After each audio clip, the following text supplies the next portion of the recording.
नोकरी सोडलीस, करिअर जोरात होतं तुझं. बरोबर आहे, पण सगळा त्याग आईनीच करायचा.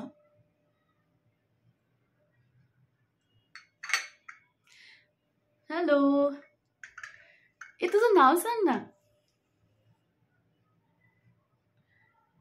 यापुढे मयूर निशा संजय जाधव असं पूर्ण नाव सांगायचं. ओके?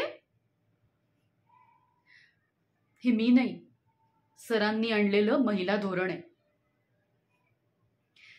जी लेकरासाठी सगळं करते तिचंही नाव नको लावायला. फक्त विचारच नाही, धोरण राबवून आपला मान आपल्याला मिळवून देणारा.